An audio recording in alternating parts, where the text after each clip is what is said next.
Hello everyone, welcome to the video lecture of Interconnected Power System. Myself Himanshu Joshi, I am an assistant professor in Sri Labhubhai Trivedi Institute of Engineering and Technology. In this particular video lecture, we are going to discuss one of the important topic, that is islanding. And with this topic, we are also discussing about the grid islanding scheme, needs of islanding, its advantages and its disadvantages. So, let us start with particular concept of islanding. We know that our grid is subjected to various disturbance because our grid is a very large network, and due to the size of network it always subjected to small or large disturbances. So, now whenever there is a disturbance is severe, or we can say that whenever there is a major fault occurs into the system will splits, or we can say that divides into various parts. Now, this division is due to the operation of circuit breaker.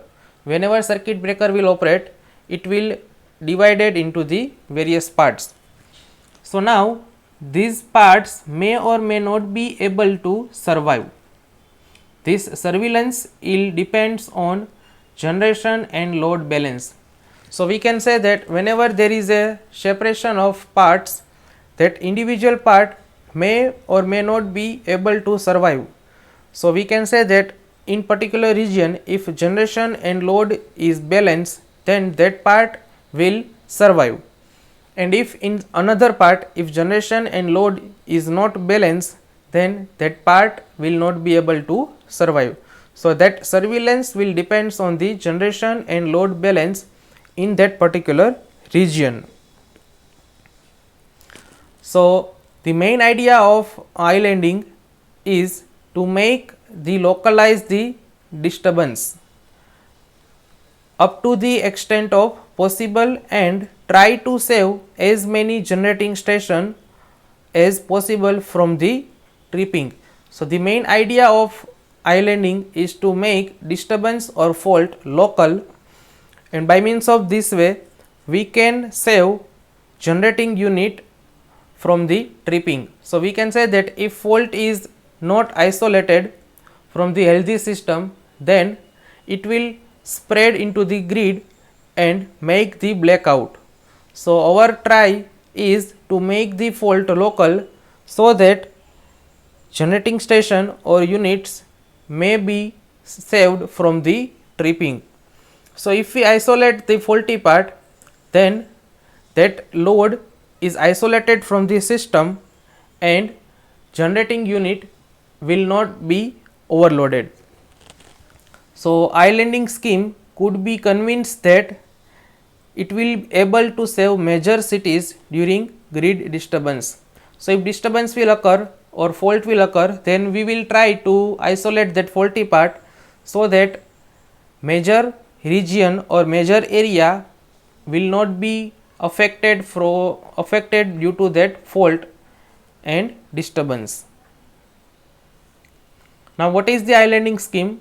Islanding scheme is simply means that if there is a fault occurs, then that breaker will operate and make island over faulty region, so that the remaining part will remain healthy. If fault occurs in this region, then this breaker will operate and isolate this much amount of load from the healthy system, and if fault will occurs over here, then breaker will operate and isolate that faulty part from the healthy system, so that fault will not spread.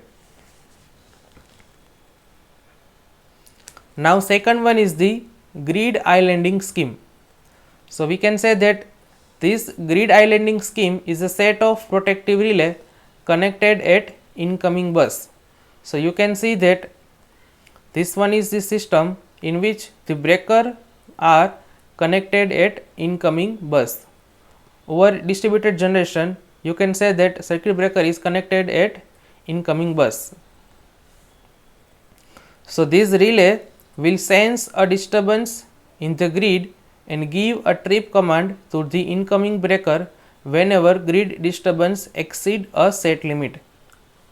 So we can say that whenever there is a fault occurs, the relay will sense the fault and give a command to the circuit breaker, so that circuit breaker will operate and isolate that faulty part.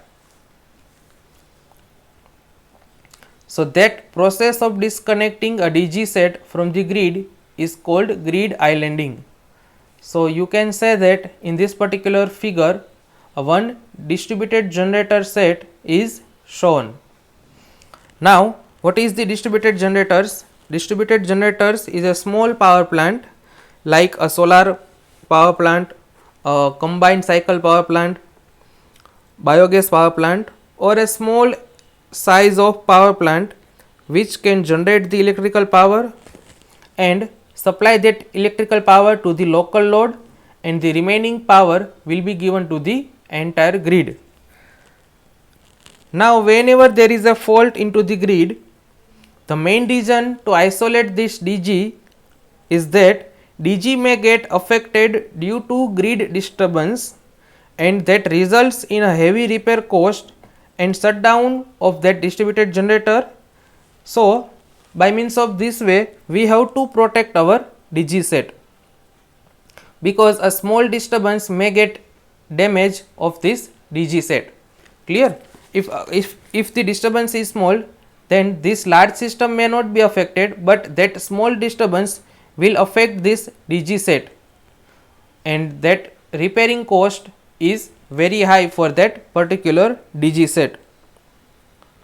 So whenever there is a small disturbance into the grid, DG set must be isolated from the grid.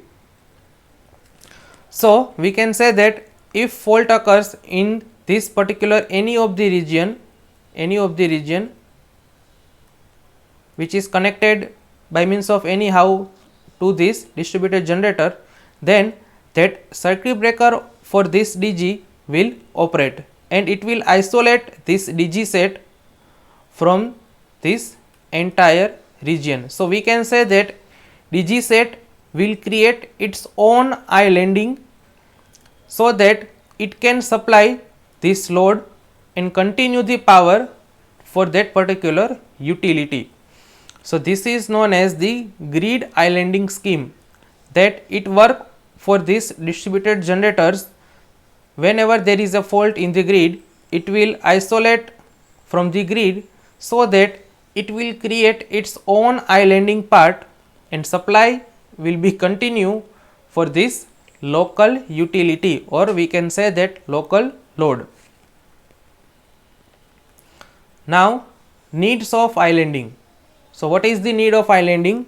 So we know that due to several reasons grid is not stable and always fluctuating with respect to voltage and frequency.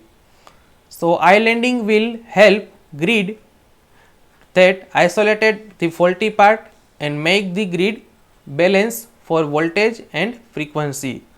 Distributed generation is also isolated from the grid, that we have already discussed. So when there is a fault or disturbance onto the grid, the reason to isolate DG set is that it may damage if there is a fault in a grid and results in a heavy repair cost and shutdown.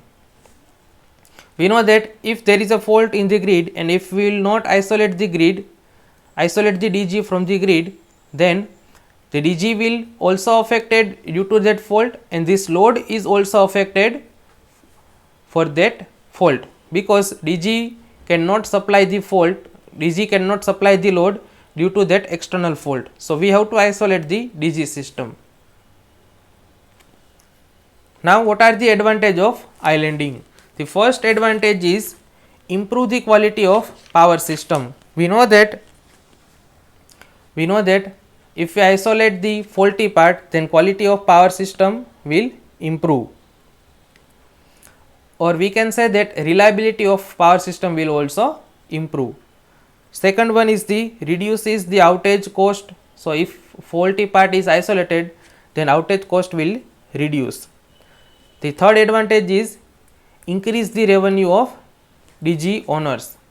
We know that during the small disturbance or large disturbance, the DG set will isolate from the grid, So its repairing cost will reduce and working performance is also improves. So we can say that that is the one type of revenue for DG owners. Disadvantage. The first disadvantage is islanding can be dangerous to utility workers. That means the utility worker are not aware that circuit is powered or not powered. So we can say that it may prevent the reconnection by means of automatically or by means of mistakenly. So that is the dangerous situation for utility workers. Second point is equipment or device may fail due to unsuitable power quality. So that is the another disadvantage, that if islanding is not occurs, then that fault or disturbance may damage the devices. Now third point is complicated operation. The working of islanding is somewhat complicated. Now fourth point is DG may get damaged in case of inappropriate operation. So if islanding is not successfully done, or we can say that there is a small disturbance which enters into the DG set, then DG set may be damaged. So these are the disadvantage of islanding. So this is the ending of our session. Thank you very much. And if you have any question, any doubt, you can call me, you can mail me, or you can message me, or you can give your question in comment section also. Thank you very much.